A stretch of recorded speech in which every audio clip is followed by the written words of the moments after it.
Hi there, welcome to the next part in this series on the Trojan Knight opening. In this video we're going to be looking at the move 2e4. It's a very popular move. It's probably my favourite move in this position as well, definitely the one I play the most. The good thing about this move is that a lot of the lines aren't really very forcing, and it favours a side that has a lot of experience. So it can be quite a good point scorer if White's prepared to get some practice in with this move. The move I'm going to recommend for black is d5. I feel this is objectively probably the best move. But we're just going to quickly go through another move, which is e6. It's also played quite often, so it's important if you want to play this as white to have some idea about it. This move, and it's it's one possibility for black if he doesn't like the d5 lines, or if he just wants to get by without much theory. It has some advantages over d5 in that it really blocks this light squared diagonal a2 to g8, which, as we'll see later in the d5 lines, can become weakened and susceptible to attacks. It also opens up the queen and the bishop, which help in some tactical lines. For example, after d5, both the knight moves are quite popular and strong for white. But in this case, both of them can be answered by queen f6, which forces queen f3, as otherwise queen d4 will win for black, and an exchange of queens, which favours black in this position as it reduces white's attacking chances.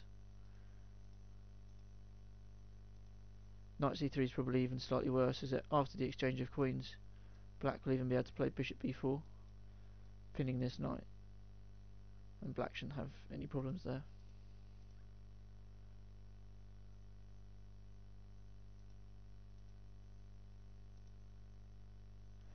So d4 is probably the best move against d6. And one possibility here would be knight a6. This bishop being opened up actually makes it a possibility, and as we'll see in the d5 lines, black doesn't actually have this resource. It's threatening to come into b4. White can stop this in a variety of ways. Probably the most common and popular way is b4. And now black can try bishop d6, hitting h2. White has to address that somehow. Playing a move like e5 falls for queen h4, when the queen's coming out to e4 and black will win some material. So white's pretty much forced to play knight f4. Possibly bishop f4 is possible, but I feel this is the best move for white. And after swapping this piece off, well, black's possibly slightly more cramped than white. White's got, if there's any advantage going, then it'll be with white. But black's quite solid. He can follow up with a move like d5 or d6, and you can really get by without knowing any theory at all, really, with this e6 move. Okay, so d5. We'll go on with this move. This is my favourite move. And here white has three main moves. The two knight moves and d4. Actually, there's another possibility, and that's e5. This isn't played very often. One idea for black would just be to play e6, just sort of playing it solid. But I think black can get away with developing the bishop first. And if he can get away with this, then it's definitely worth developing it before blocking it in with e6. After f3 and takes the knight.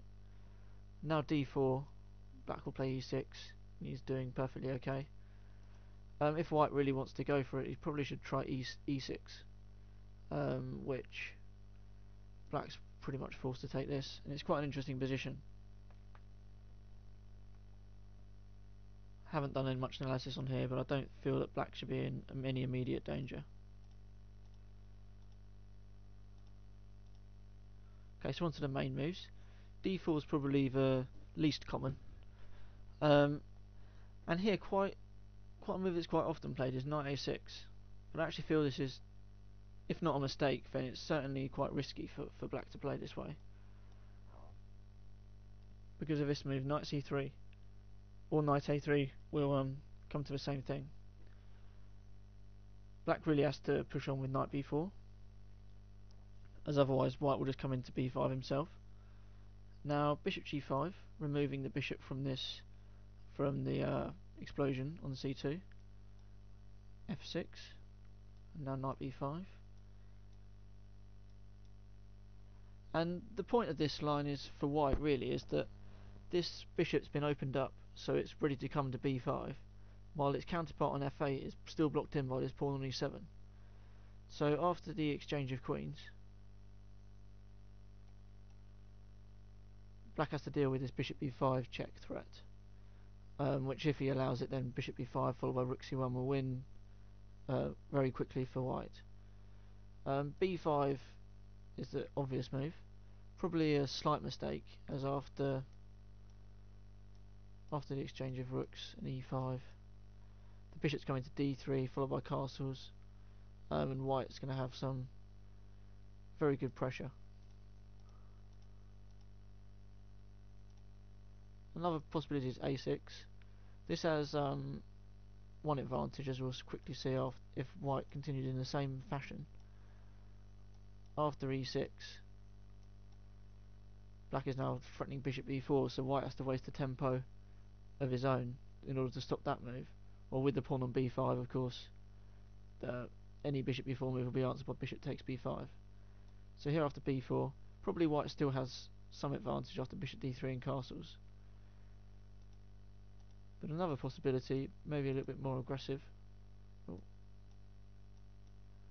is bishop b5 check. Sacrificing the bishop to gain a tempo to castle, following up with rook c1, bishop d7, aiming to blockade this d7 square with the bishop.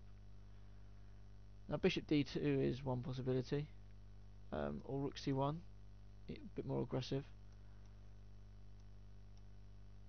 running with the king, and white's getting some good play here. Certainly, as I said before, if it's not a mistake, knight a6, it's certainly a risky move, and I wouldn't recommend it for black. The move I do recommend is e5, really fighting for black's share of the centre. Now white has various options here. Knight a3 is one possibility, and after b5 we're going to transpose to the line with knight a3 that we'll look at in a minute. This possibly is an interesting move order for white to adopt if he wants to play knight a3 line, as it does give black this opportunity to go wrong with knight a6. Other moves, c3 is possible. The main thing about these types of positions is there are lots of different moves that both sides can try. Every move will have various options, so it's quite difficult to analyse it concretely for quite deep. b5 is an natural move. Another natural move is bishop e7. This is an idea that came up in the tactic videos earlier in the series. Bishop e7, g3, f5 idea. Seems quite interesting in this position. Another possibility for white, e takes d5. This is quite a thematic idea to open up this a2 to g8 diagonal, when white can often put the bishop on c4, and after c3 the queen on b3. For example, one way black can go wrong here would be to play e4, thinking that while this queen manoeuvre is covered because of bishop e6, but white has another tactic idea, bishop c4 and bishop f4, and these diagonals are really killing black now. A bit of a no-nonsense move, just cutting out any bishop c4 ideas is b5. I quite like this move. Maybe after c3, seems quite natural for white, aiming to come with queen b3. Now maybe f5 for black, removing this f7 pawn from any attacks along this diagonal, and now queen b3 can safely be answered by bishop e6, when of course d takes e5 is impossible because of checkmate. And here we have quite a typical position really for the 2e4 line. Dynamic equality, both sides have good chances to play for a win. It's just game on. Okay, so knight a3 next. This is a more common move,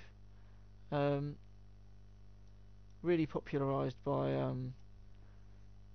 a player on the ICC called the Chess Kid, who's probably one of the best atomic players of all time. He certainly dominated the ICC atomic scene for, or probably nearly the last 10 years. He's always been round about the top spot, usually there.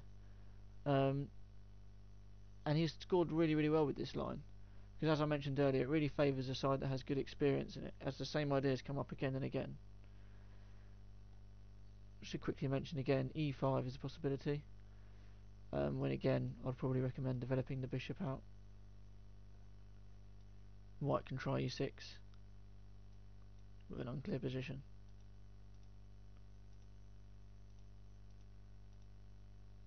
But d4 is certainly more natural and the move that's most commonly played. I like the move e5 here, as in the previous line, and in general I'd like to play this way. It can be quite risky. In fact, the chess kid himself often, or more than once, told me that he thought this move was a bad move, and probably black should play a bit more sensibly with bishop g4, followed by maybe e6, shoring up these light squares. However, the analysis I've done, I feel that while in practice this move is double-edged, it can often favour black as well, and yeah, I like this move for black, definitely, and the analysis seems to back me up so far. So here, probably c3 would be the chess kid's usual handling, so we call that the main line, if there is such a thing in this variation. Other moves that come into consideration, maybe e takes d5, again a thematic move, but black has several options. Maybe a5, aiming to counter c3 with a4. This is quite a thematic idea, just to really, these pawns on b5 and a5 are doing a great job stopping white's tactics on the light squares. Another idea, maybe bishop d6, even e4 might be possible here. So c3, bishop e7, again this standard tactical idea, following up with f5. And we have a position, again, dynamic equality, chances of both sides.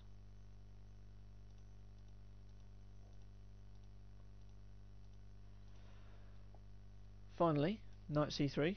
This is one of my old specialities. It's probably the most dynamic and aggressive option the white has. And after b5, d4. Again, I can say e5. Same thing as before. White can play d4 with equality, or go for a little bit of an unclear position with e6.